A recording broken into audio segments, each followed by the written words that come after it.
meus amores, eu sou a professora Thaís e essa é a aula de Ciências para a turma do 7º ano.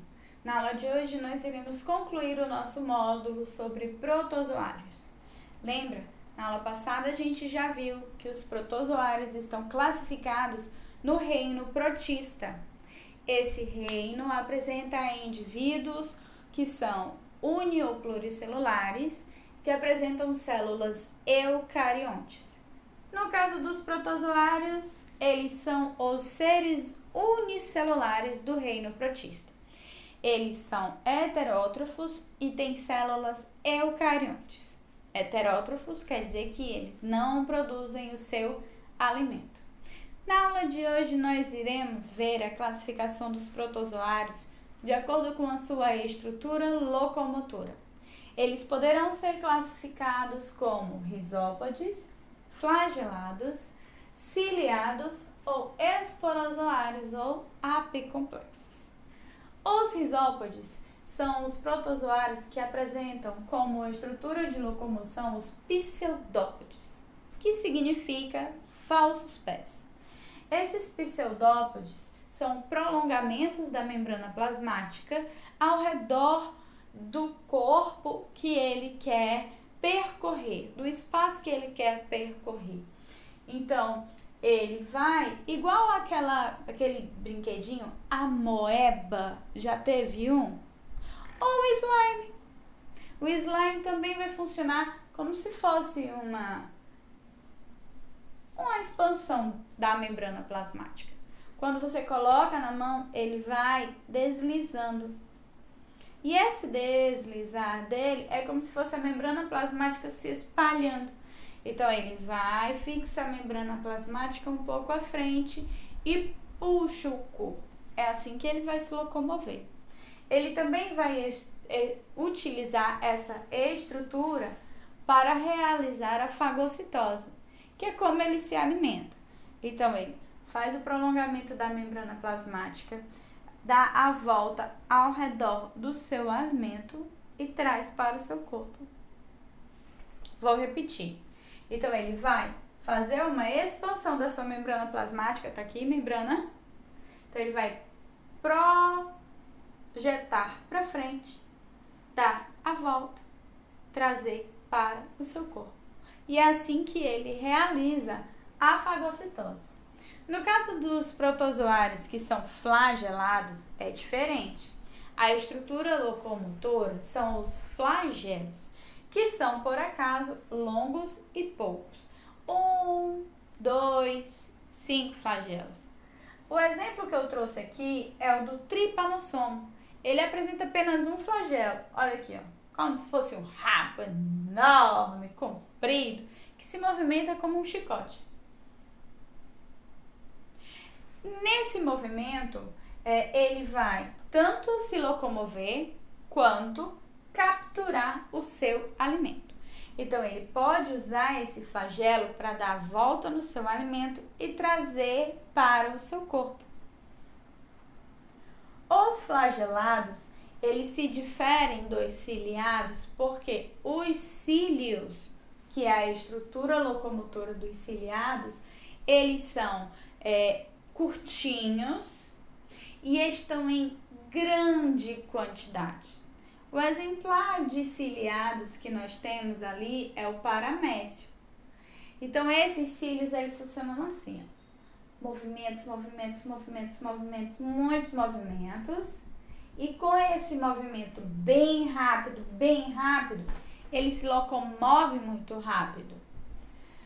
Ele também vai utilizar esses cílios para capturar os seus alimentos. Então, ele vai chegar no cílio bem rápido, ou vai chegar no alimento com a ajuda do cílio de uma forma bem rápida e vai conseguir trazer esse alimento para dentro do corpo. Os esporozoários são protozoários que não apresentam estruturas locomotoras.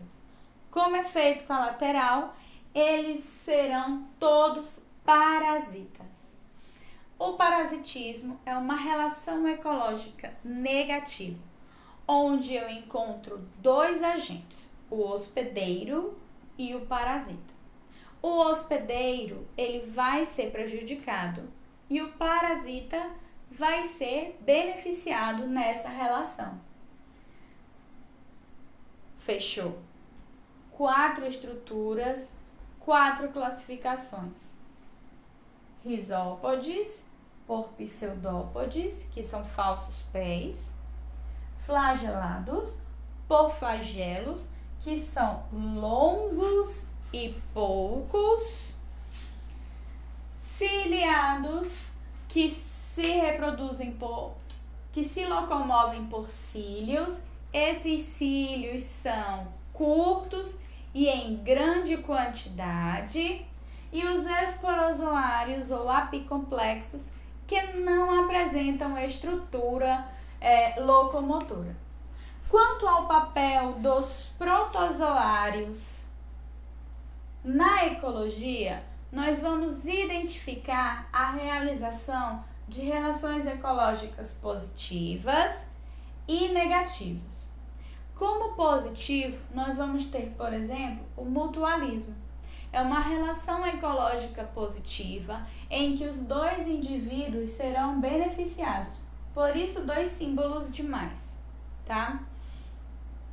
O exemplo mais fácil que nós temos de mutualismo é o cupim. Ele tem dentro da sua barriga, naturalmente, um protozoário. O cupim, a gente sabe, ele come madeira.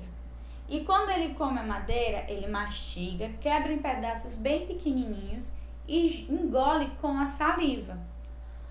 Essa saliva vai ajudar o protozoário que está dentro da barriga dele a converter essa madeira em alimento.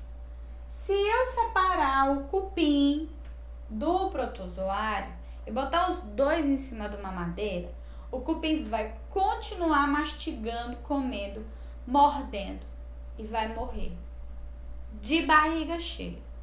Por quê? Está cheia de madeira, mas ele não consegue converter a madeira em nutrientes. Já o cupim vai morrer seco mesmo. Por quê? Ele não consegue cortar os pedaços de madeira para fazer a digestão. Por isso, o mutualismo é uma relação ecológica harmônica obrigatória. Se eu separar eles, eles vão morrer. No caso do comensalismo, é uma relação ecológica positiva em que um vai ser beneficiado e o outro não vai ser nem beneficiado, nem prejudicado, tá bom? O exemplo do comensalismo que nós vamos trabalhar para o parasitismo é o inquilinismo. E para o inquilinismo, eu encontro 2 agentes, o hospedeiro e o inquilino.